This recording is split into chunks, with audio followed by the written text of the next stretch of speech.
Good evening, Dr. Lisle. How you doing? Good. How about you doing? How about yourself? Doing pretty good. All right. So we had a caller that I thought was you, but it wasn't you. It was a different caller. Okay. Okay. All right. All right. So I was just telling our audience there was an article on in the Florida State University, and the name of it was called "Researchers Discover an Ugly Truth About Attractiveness."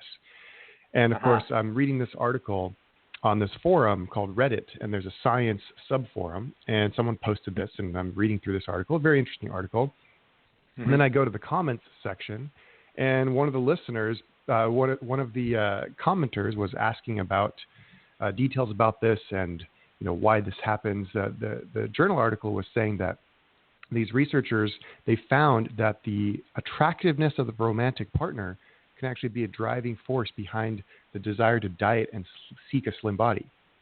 And so they were finding that women who were evaluated as less attractive were actually more motivated to diet and be thin if their husbands were attractive, which we've talked about on the show before and the reasons why.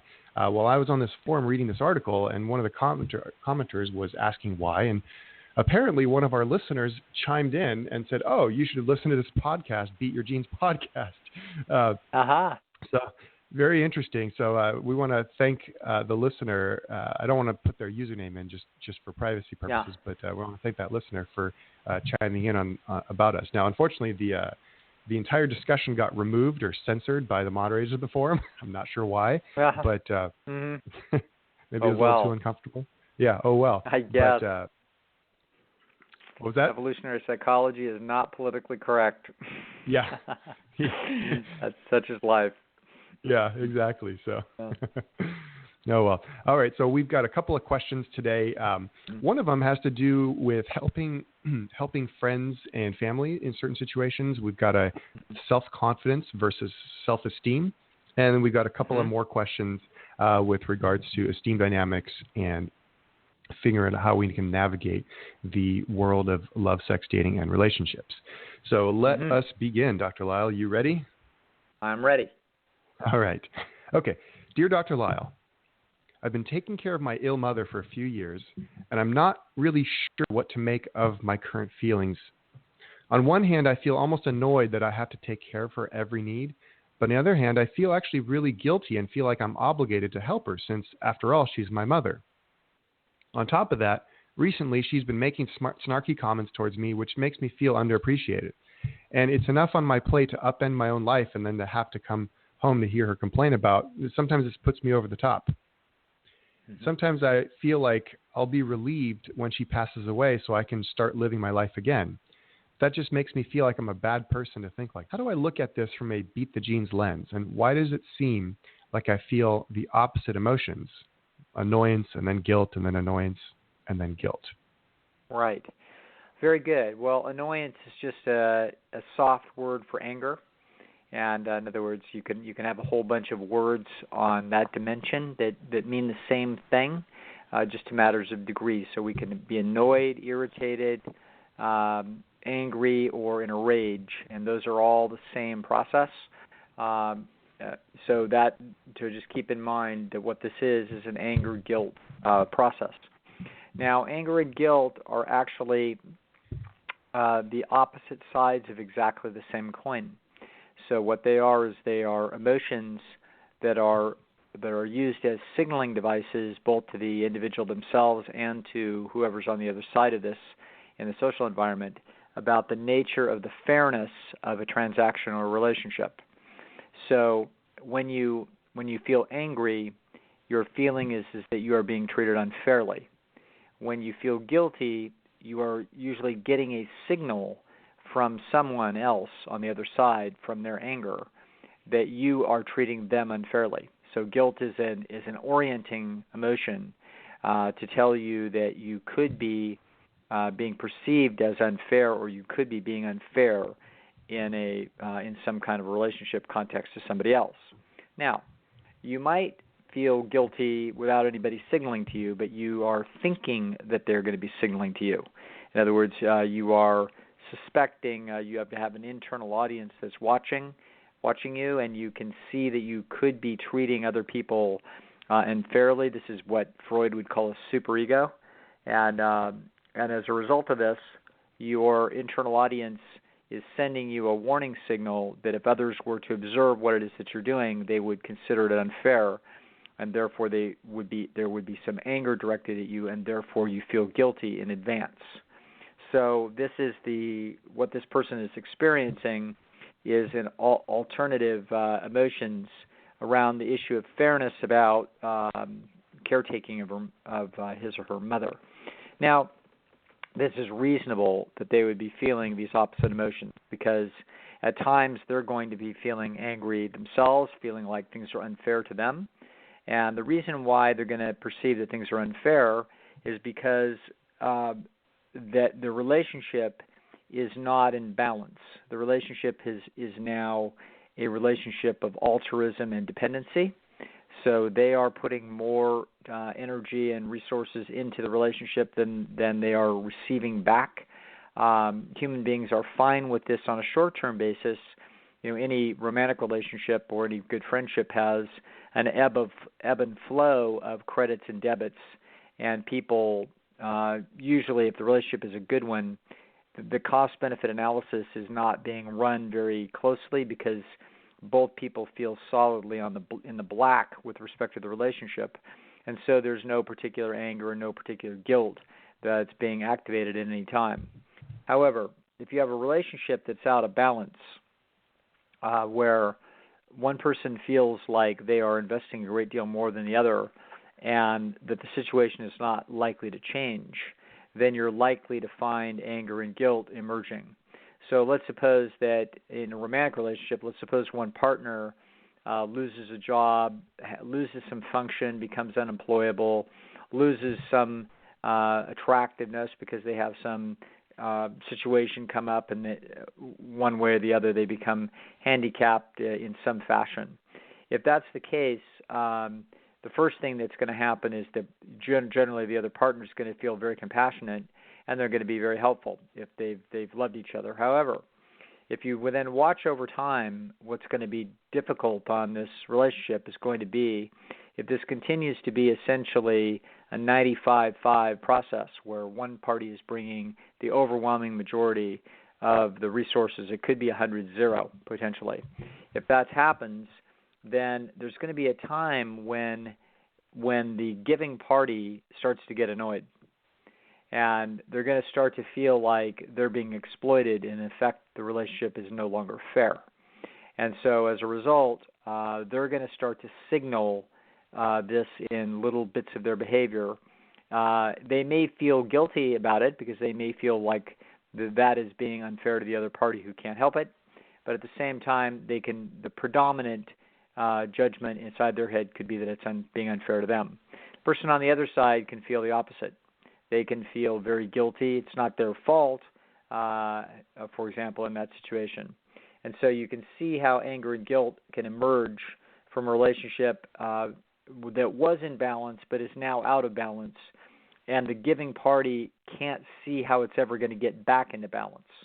And this is the situation that this person is talking about here, that this is a situation that is now out of balance. Like, of course, when you're young, parent to child relationship is inherently altruistic.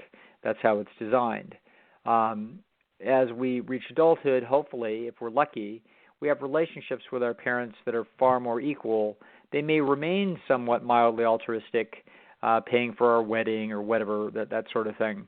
So there could be continued altruistic process going on.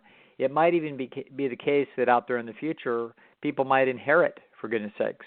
And so it winds up that the parents out-earned their own expenditures and are planning to go to the grave, and there's going to be an estate, and the children are going to get even more, for Christ's sakes. So that could be the situation. So there's all kinds of different ways that this can play out. But in this particular situation, we have one where this is feeling exploitative. In other words, the person is saying, listen, I'm investing a tremendous amount in my mother.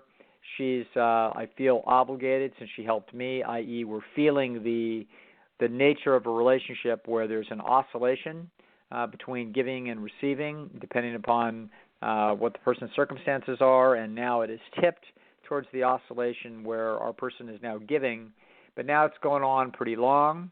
Sounds like there's an awful lot that they're needing to do. So it's possible that the mother doesn't have a lot of resources. If the mother does have a lot of resources, for goodness sakes, don't try to save them.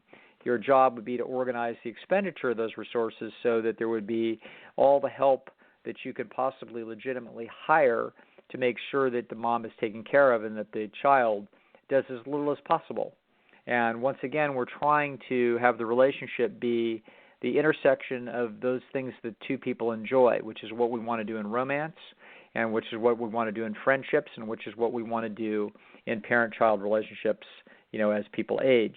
So you want to have it as little as possible be an altruistic situation, and as much as possible be a joint enjoyment situation as much as you can. Now, in situations where the mother's getting snarky, in other words, quote, recently, it could be that there's starting to be some passive-aggressive behavior on the part of the caregiver here, and some of those things are things like not being that reliable, saying that they're going to come and do something and they're not doing it.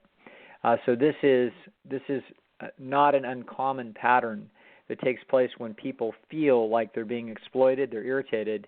However, they've got mixed emotions about this because they can also feel guilty that they might not be doing enough, because this is a hard one to judge as to what's fair. And so as a result, there can be some confusion about this, and a person's own thinking about what's fair can be oscillating.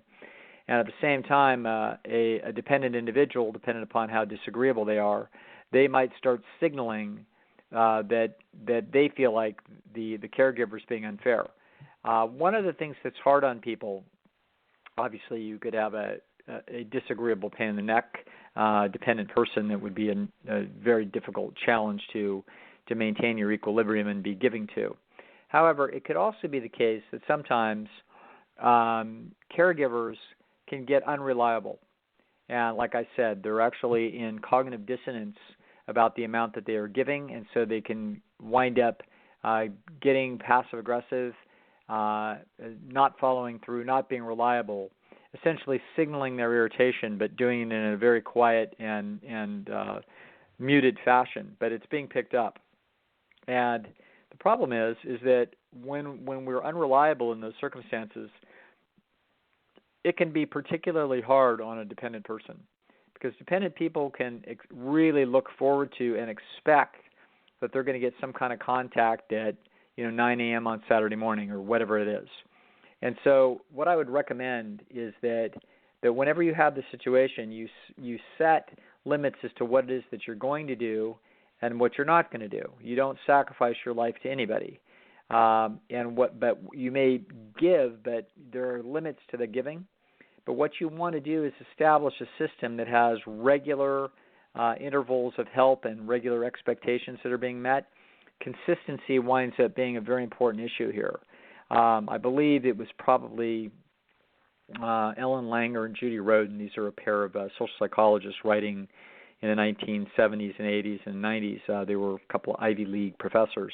They did a lot of work in nursing homes, and as I recall, some of their research indicated that predictability was of visiting and so forth was a very, very big deal for people that were in that dependent state. And so we don't want to be violating these people's expectations. I think they can do very well and adapt very well to a fair minimum of help and assistance, but the biggest thing we want to be is consistent. And so that, rather than feeling like you have an infinite debt, getting passive aggressive, and then winding up unreliable, that's going to create extra turbulence and emotional disturbance that we don't need. Wow. Okay, and so right. Excellent. And so when people, we can apply this to friends as well. If friends are not necessarily dependent on us, but they're kind of taking more than they're giving. Mm-hmm. Your suggestion is not to be passive aggressive about it. It's just to kind of be direct and set up some boundaries. Yeah, be as direct as you can, set up some boundaries, and then be consistent. So in other words, that shouldn't be happening too much in friendships. these are, I mean, if they do, they do, and then we have to confront this, but and confront it gently and set boundaries, and then see how they adapt to those boundaries. But this is mostly going to be the case in dependent altruist situations. So it can be the case with young adults or teenagers that are expecting a bunch of help from parents, and parents are starting to get irritated, and there's going to be very big difference between expectations about what everybody needs to be doing. At that point, we need to set boundaries, set limits, define what it is that we're going to do and not do, set up the contingencies, and then be very matter-of-factly predictable about what it is that we're going to do. So muddy boundaries, muddy expectations, muddy support is a problem. We want to be more direct and clear about what it is that we're up to, and that works better for everybody. Okay. Very, very interesting. It's a great question. Great answer, Dr. Lisle. Thank you very much. Okay, so next question. Well, this is from one of our listeners. So asking, Dear Dr. Lisle, can you talk about the difference between self-esteem and self-confidence? And as I understand it, self-esteem is built from the inner and the outer audience. How is self-confidence built, or is it just potato? Yeah, great question. Yeah, they're completely different. So so it's a little difficult to do this without a chalkboard, but I'm going to walk people through this just for a minute so that you can understand this. There are, inside the human mind, inside there, I am concerned about three basic functions of the mind. The functions that I'm concerned about are going to be the esteem meter, which is going to be a device for decoding cues from the social world that tell us about how much or little people value us. So this is akin to Dr. Mark Leary's sociometer. I have changed the name of it for the purpose that we'll see in a minute. So his attitude is that it's just a device sensitive to cues from the outside world. So when people give us feedback, give us a smile, give us a frown, give us encouragement, give us a raise, reject us for a job, reject us for a date, this esteem meter is there to track our successes and failures, to give us feedback essentially about our advertisements. We are advertising for three classes of relationships in the world that we're competing for. Those relationships are mates, friends, and trade or business relationships. So these are the three major sources of resource expenditure and acquisition for human beings in the Stone Age, and that remains true today. So we are trying to secure the most profitable relationships possible, the most beautiful, exciting, fun, supportive, loving mates, the most loyal, diverse, interesting, supportive friends, and the most profitable and most grateful business relationships. This is what people are seeking. And in doing so, they have signals that are being sent to them from the outside world to what I call their esteem meter. Now, that's esteem from the outside. Now, you also have an internal audience that's watching your efforts at all these things. That's what I've termed the internal audience. So the internal audience is watching you when other people are not watching, and they are sending signals to you. They are sending signals to the esteem meter about what it is that the person is accomplishing, how hard they're working at it, and they signal pride into the esteem meter if you are doing well and working hard, and they can signal disgust if they feel like you're doing a lousy schlock job. So that's a critical device for an internal feedback on the same efforts as we get our advertisements ready. So if you're looking at yourself in a mirror, ready to go out on a date, your internal audience is looking at what you look like, and it says, see, idiot, you shouldn't have been eating a bunch of chocolate. Now you're broken out. Now you don't look so good. How do you know that this isn't going to be a hot date? This was a mistake. What an idiot. See? Now, a cognitive therapist might try to pick that apart and say that this is an overly critical internal critic talking to you. I would say, hey, it's the internal audience giving you feedback. And the internal audience is doing that for a reason. It's trying to call your attention to some rather sloppy behavior that is now putting you at a competitive disadvantage.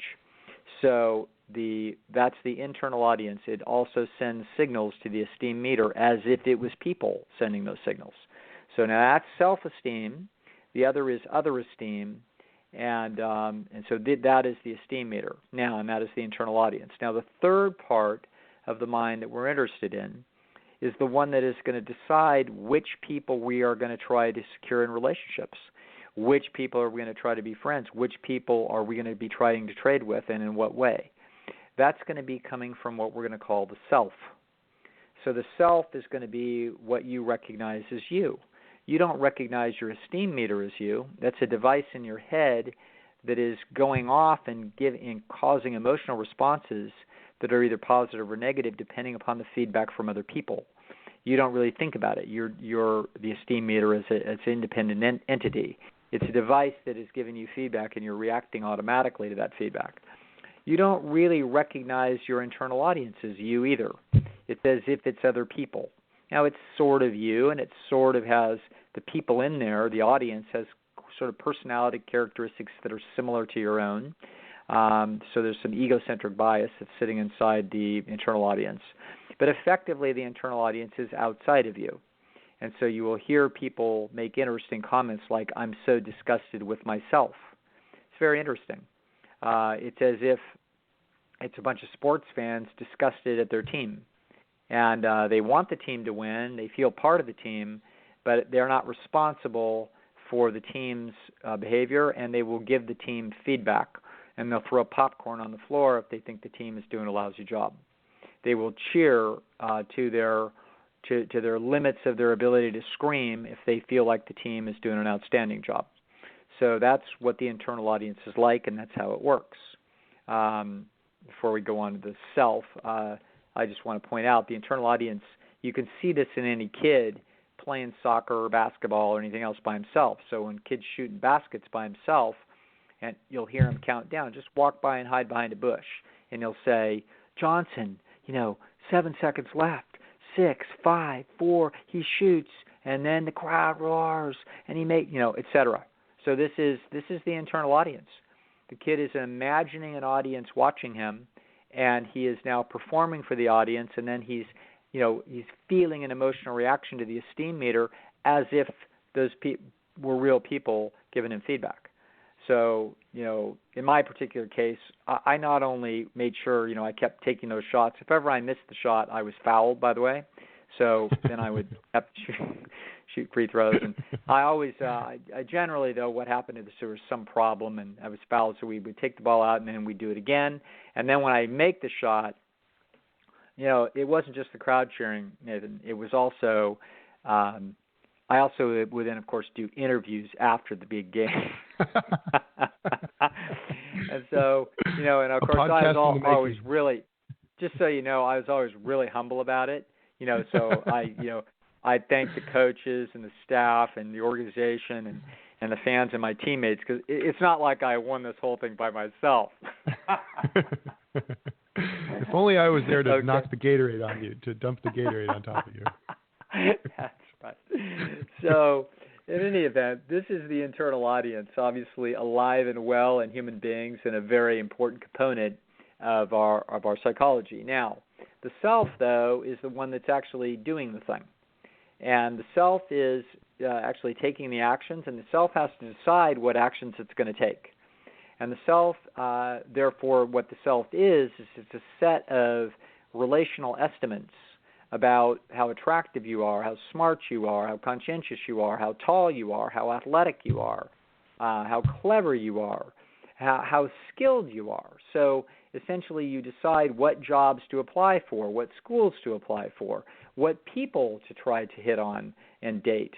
Who's too good, who isn't good enough, and what friends to befriend. Yeah, I've got a question here. So, are these honest measurements of what's actually there, or what the displays look like? Well, no, the self is actually trying its best to figure out what the truth is. Okay. And it's designed by nature to be trying to run. It's really running algorithms, and those algorithms are appear to be inside the self, what it looks like is it looks like there's three primary sets of evidence that builds the person's what we're going to call their perceived self-efficacy. So this is now what self-confidence is. So self-confidence really doesn't have anything to do with esteem feedback from the outside. So it doesn't have to do with that. It doesn't have to do with self-esteem mechanisms at all. Self-confidence is very narrow with respect to the target that we are talking about at the moment. So someone could be extremely self-confident in their ability as a neurosurgeon, and yet tomorrow morning they're going to wake up and play basketball with their group of guys on Sunday morning, and they're the worst player on the team. And we throw them the ball, and it's a tough game, and it's a big deal because it's Saturday morning league among the doctors, and it's a team that they hate, and our guy is like a deer in the headlights. He's completely without confidence in this situation. And or maybe less contrived is some guy who's a terrific, he's a terrific, we can have a neurosurgeon again. Why not? We'll pick on neurosurgeons. All right, so he's a terrific neurosurgeon, got plenty of money, great job, really respected, but he's not very attractive at all. And so even though he's got this hot thing that is true about him that would be potentially very attractive to a lot of women, the truth is he's very uncomfortable and not confident at all when he goes out on a date.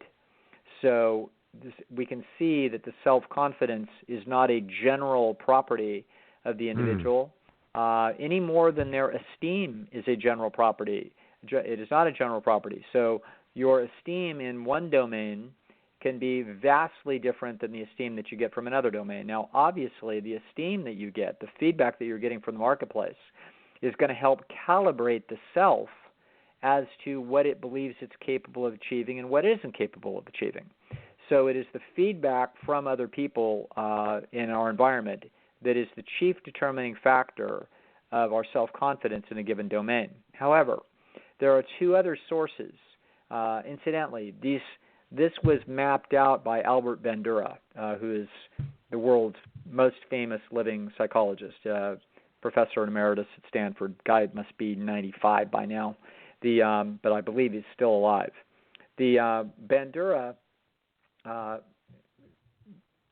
basically mapped out the underpinnings or the evidence process that is leading to what he calls perceived self-efficacy. So his word for self-efficacy is how your perception of how effective or how competent you're going to be at something. Now, he swore up and down in his career that it's not the same thing as self-confidence. Well, it is. Okay, so to be very, very precise here, he has a point. He's basically saying the perceived self-efficacy is the computations that the mind makes, and the result of those computations is the feeling of confidence. This is accurate. Okay, so essentially there's computation and then there's feeling. But the two of them are intertwined, and that is the relationship between perceived self-efficacy and self-confidence. So now we can see that the self and its self-efficacy mechanisms are definitely different than the esteem meter. You can see that the esteem meter is providing feedback from the outside world, which helps calibrate the self. This is absolutely necessary. So the self has got to be reading feedback cues, and it's compiling those feedback cues over time in a way in order to estimate the person's essentially trading power in the village in these various important three domains. And so Bandura's work indicated that there are three primary sources of data. Number one is, have you done it before? So if you're Brad Pitt and you've had 15 women, by the time you're 19 years old, 15 gorgeous women have come on to you and tried to corner you in the corner of the bar, then you kind of know that where you're calibrated at. And so you're not going to forget that. That's going to be in your nervous system for a long time. And so you are going to, quote, be self-confident about your ability to be in good shape in that domain. So that's your own personal experience. Now, let's suppose that You're looking I'll at a just high have to jump. take your word for it. I've never had that. Trust me. Yeah, this is all very imaginary. Okay, now we're going to look at something else. So it's also true that suppose you've got a brother, and that brother looks about the way you look, and your brother. Let's get away from looks for a minute. Let's do something else in the world. Your brother, who you know is no smarter than you and no more coordinated than you, picks up a saxophone on his 11th birthday and starts blowing into that saxophone and gets a couple lessons and 3 months goes by and he can play the darn thing okay. Now, what is your perceived self-efficacy about your ability to play the saxophone? My guess is that it's very high. And the reason is that you have a relevant other that you can compare what they have done, and you can look at that and say, well, if he can do it, I can do it, because pretty much everything I've been doing in this life is something that he and I do similarly well. And so it's not going to likely to be impossible. So your self-confidence or your perceived self-efficacy drives a self-confidence that's pretty high, that if you pick up that saxophone 3 months from now, you'll be playing about as well as your brother is now. So you have a comparison to relevant others. Okay, that's the second part of the self-efficacy mechanism.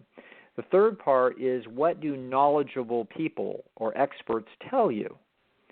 So if you're a little ice skating girl and your mother thinks that you're going to be the next, Nadia Comaneci, I guess she didn't ice skate, Tara Lipinski, okay? So your mother or your grandmother says, you could be the next, Michelle Kwan.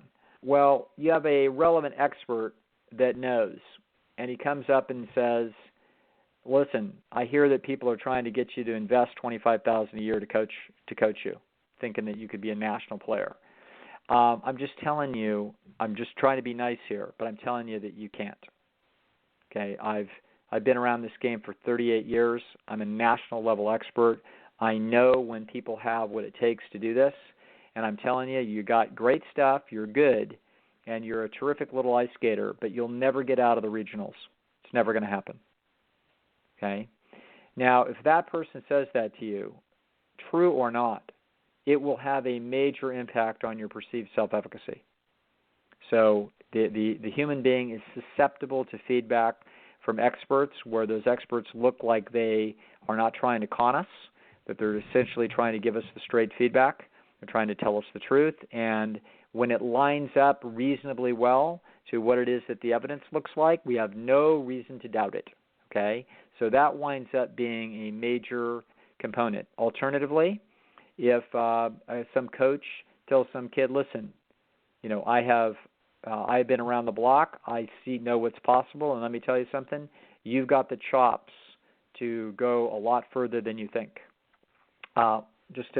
I had this happen to me young, not to me, but I did it to another kid, and I'm proud of this. We were both youngsters. I was a couple years older than him, and we were aiming for grad school. And he was aiming pretty low. And I told him, listen, we talked about it. He was proud of some of his scores, and I said, listen, you are really smart. We were like the proctors in a computer lab for statistics. And I said, listen, you're really smart. And what you need to do is you need to really, really study the GREs. You must invest in this process. You have to memorize words. I said, you're a typical guy. You don't have a vocabulary. Guys don't have vocabularies. Guys can do math. So you are going to get killed, and you're going to have your options limited if you don't memorize a bunch of words. So he did. He believed me. And that kid wound up getting accepted into a PhD program at Johns Hopkins. So he Wow. wasn't anywhere near looking for anything that high. And I heard later, 3 or 4 years later, that he was singing my praises. You know what I mean? That on the wires, he was still talking about what a great thing I did for him. So that's an example of what I passed for an expert, because I was a little bit older. I had been accepted into a good grad school. We had sort of similar records. And I told him, listen, this is what I did. You can do it too. I know this game. You need to play it this way. And he did. He put out the energy, and he was successful, and it was a big win. So relevant and expert feedback. That's the third part of the puzzle. So Albert Bandura identifies the self-efficacy computations that are sitting underneath the confidence level that sits inside the self with respect to any problem that the self is contemplating doing, whether it's jumping up and picking an apple higher off the tree. If some other guy that can jump twice as high as you picks an apple off the tree, you don't say that and think, well, I could do it. You think, no, he can jump a lot higher than I can. He barely got one. I don't think I'm going to be able to get one. Whereas if your little brother that can't jump as high as you did it, then you think, well, if he did it, I can do it. Or if you did it yesterday, then you think that you can do it today. So these are the three things: relevant others, what experts say, and most importantly, what you yourself have done under similar circumstances. Those are the main three informational inputs that give rise to self-efficacy computations and therefore the feeling of self-confidence. Those feelings of self-confidence and those computations are essential as the individual needs to be calibrating how high and how low they need to be looking to set their goals. If the guy is very fancy and suave, he needs to set his goals at very attractive females. If he's not so fancy and not so suave, he needs to be setting his goals lower. Why would we do this? Why wouldn't everybody just set their goals high and see what happens? Well, what happens is that if they were to do that, then they would waste the time and energy that they have in this life in order to try to secure the optimum amount of and quality of assets in order to survive and reproduce. So animals must actually self-calibrate, and they do. So animals figure out which other animals they can take. Sometimes when they're not sure, they got to get into a wrestling match and figure it out, and so do humans. And so this is the kind of things that we do, and that is the difference between self-esteem and self-confidence. And those are the fundamental roots of those things are different. The self-esteem feelings are coming from an internal audience watching your efforts, as well as how it feels to get feedback. The self-confidence mechanism is being generated by as a result of that feedback and other computations that are going on in order to set goals for the individual to expend energy in pursuit of those goals. Fascinating.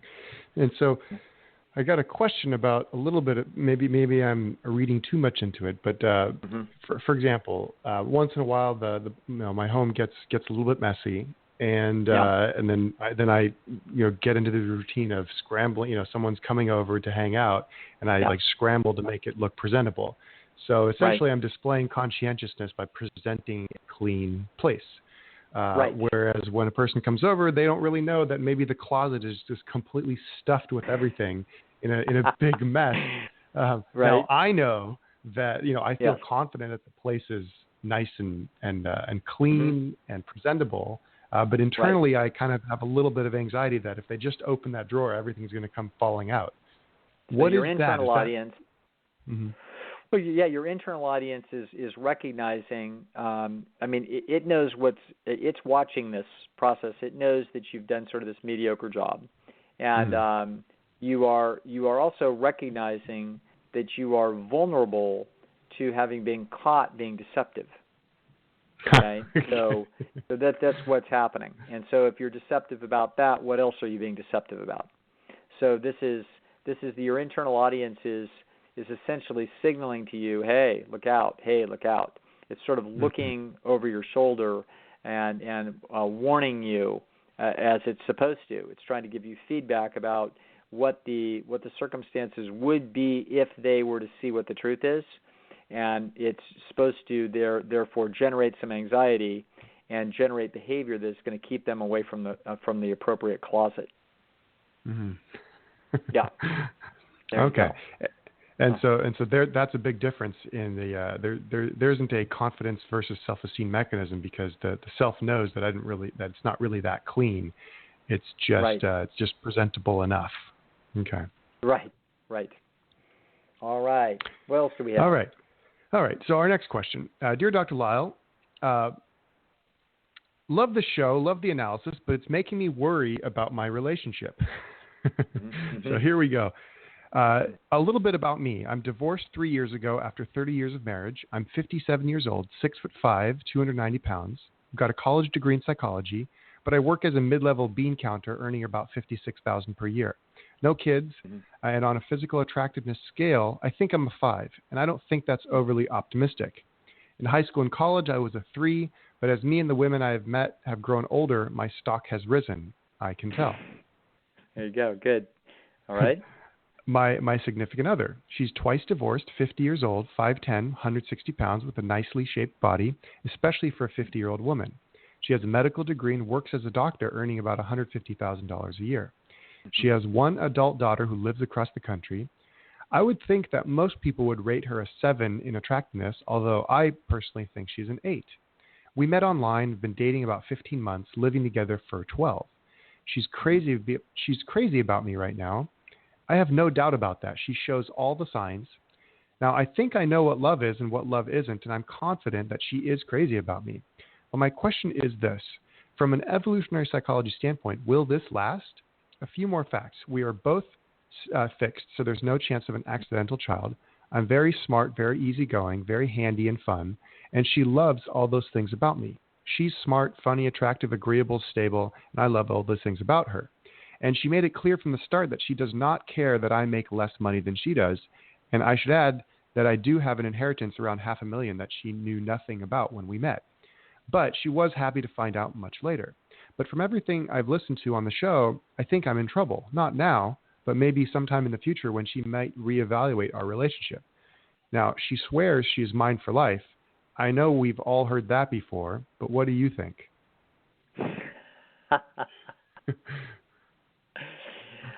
I think it's great. I think that he's in great shape.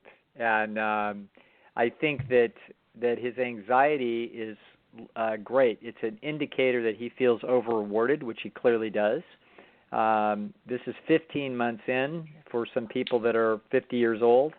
And if you're 15 months in with a 50-year-old woman with a medical degree that's emotionally stable, she is not delusional about who you are. So this looks like a great love affair. It's always wonderful to see these. But if you're 6'5", 290, you're probably in pretty good shape, but maybe not in the greatest shape. So it depends upon just how big and strong you are. But my guess is it wouldn't hurt you any to eat a little more whole natural food and be slightly worried about that and turn that anxiety into 275, and then she'll feel even better rewarded, and it'll be good for you anyway. So, but this all, quite frankly, that's just me nitpicking. And for all I know, the guy's in Amazon, and he's not telling us what a fantastic, macho muscles he's got, complete with a tattoo, and therefore, no. So the point is that this sounds terrific, and no, I don't see any reason for any extra anxiety other than the fact that he does feel over-rewarded, and that's a wonderful feeling and for people to have, and it's also somewhat anxiety-provoking, but this woman is giving him nothing but positive feedback. She is reading these cues very well. She probably doesn't see him as a 5. The big guys, a lot of times, that big, sometimes that really hits the circuits, particularly a woman that's 5'10". It's not easy for her to rock her head back and be looking up. Looks like probably the ideal discrepancy between male and female for height is probably, I think women would prefer about 6 inches, men would prefer about 5, in that range, something like that. So this is essentially right in the kill zone for just about perfect. And so that's just one little factor here of many. But the point is she probably feels very comfortable, makes her feel very feminine to have somebody substantially larger than her in a ratio that's consistent with the natural history of our species. This looks like just a fabulous ride. Good luck, and Good luck to you, and I hope it lasts forever. Fantastic. It's always good to hear some good news. One of our listeners a couple months ago messaged me, and they were thinking of making a dating website, Beat Your Genes dating website.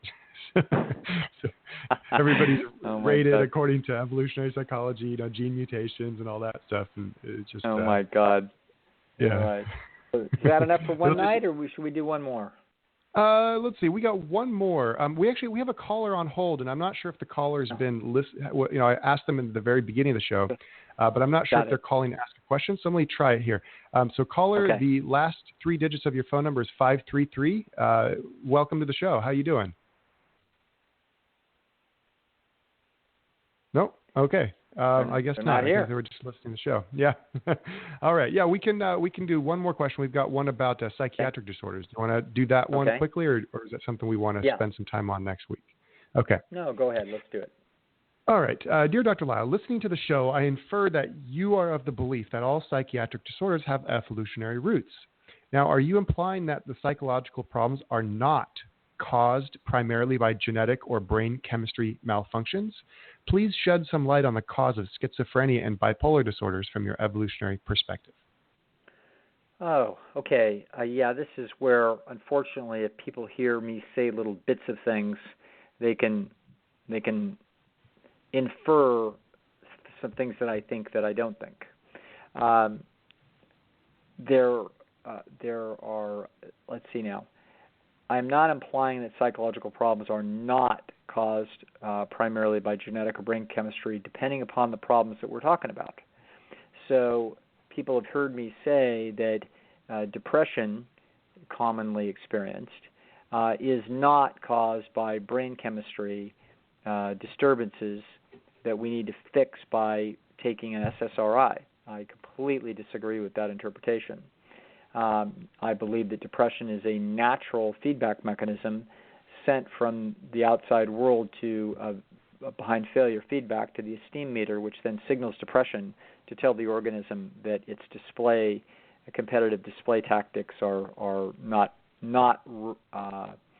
consistent with the self's expectation of what they should be. So that's a very appropriate way that you should feel depressed, and you need to feel depressed.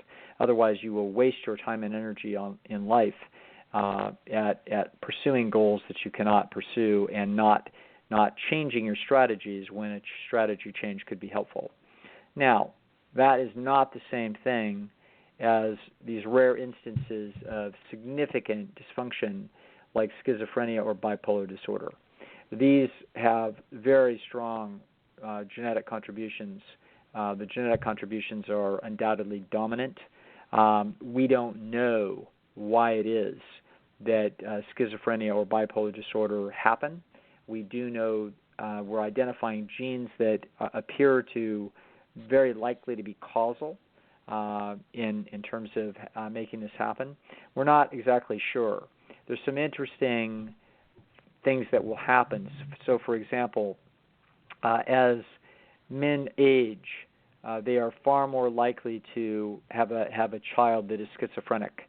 So a man over 50, his sperm is going to be problematic. Will have been changes in the degradation of the quality of the DNA. There'll be problems, mutations, etc., that weren't there when he was 25. And so we're seeing, evidence of essentially genetic damage. In some cases, is going to be responsible. Sometimes your father could have been 18 years old and you're schizophrenic, but because the genes are disturbed, there's problems with those genes. So yes, they're for these unusual psychiatric disorders, for which, in other words, this is the equivalent of being born with some disease process in your body. So you're born with Huntington's chorea or something like this. So you've just got a problem, and the problem is very often going to be genetic in origin, and these are just mistakes of the genetic code, and how this plays out in evolution and why they're hanging around. There's microbiological debates about how genes work and how they keep themselves in gene pools, and because the schizophrenia genes may likely be, effectively making an impact on the person's behavior in order to keep themselves in the gene pool. This all gets very deep and arcane kind of thinking about this. But from the standpoint of us just sitting here and looking at it, saying, what have we got here? When you're looking at someone with schizophrenia or with bipolar disorder, you're looking at somebody that has something wrong in the same way that someone that's, born with one kidney, something is wrong. And it's unfortunate and it's problematic, and these are not the result of feedback systems that have been overwhelmed or disturbed. So in the 1960s and 50s and before that and after that, a lot of people thought there was such a thing as a schizophrenogenic mother, a mother that didn't hug you but said, I love you, caused a split in the brain because, one part of the system was getting positive feedback on the verbal channel, but then the tactile channel was getting rejection, and this caused the brain to split apart, and that's what schizophrenia kind of means. No, this doesn't turn out to be true at all. So this is a neurobiological abnormality, as is bipolar disorder. Bipolar disorder is generally much, much less severe than schizophrenia, but it can be very, very problematic for an individual with it. It can be horrendously difficult. But there are many things in the deep, charts in psychiatry about some unusual cases that will come to light. And I think a great many of those types of unusual conditions are genetic in origin, essentially genetic abnormalities. But that when you've heard me roll my eyes at psychiatry, it is because that psychiatry will take a very common things and call these essentially disease processes, looking to fix them with pills that they think are going to fix the brain chemistry, and they're not going to do it, and you're not going to successfully approach most people's problems from that perspective. So very good question, and hopefully I've answered that so that the listener understands where I'm coming from.